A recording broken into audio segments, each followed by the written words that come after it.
A very good morning, my dear Silent Rose family. Today I wanted to talk to you about communication. Many of us have played this game called Chinese Whisper, right?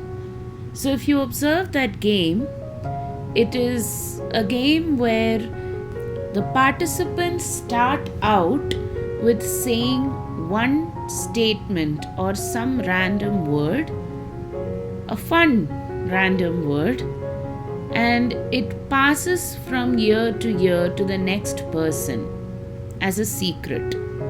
And then this word with which the game was started has to be revealed by the last person based on what they hear from the person before them. And so most times the fun of the game is that what we hear in the end is most likely completely different from what started out at the beginning of the game. While this is fun in the game, in real life though, this can cause a lot of conflicts and disagreements.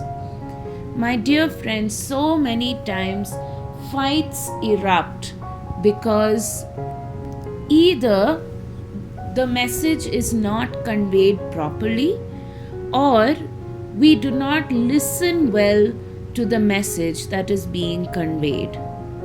Either ways, there is a communication gap that ends up causing this conflict. And so, my dear friends, the important lesson for us is that always listen for a second before responding to what you hear. And the second very important lesson for us is to respond with charity. And a kind of extension to that is to also respond with humility. Maybe we may not have fully understood the context of where this information is coming from or why someone is telling you something.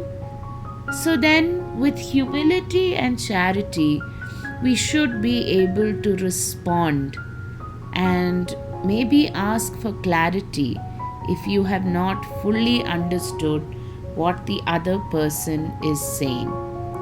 My dear friends, 99% of fights in this world can be avoided if we simply listen carefully to the other person. Most of the times we may be listening, but we're actually listening without listening, only because the whole time we are plotting on what is the next best thing to say to win that conversation. But my dear friends, that's not the kind of listening or loving that we are called to. When we listen without the intent of listening like that, we end up missing out on a lot of crucial information that might be telling us why a person is responding to you the way they are responding. And so, my dear friends, today's reflection is an open invitation to you to listen to the other person with charity. And when you respond with even more love and charity towards the other person. Have a blessed day, dear friends. God bless.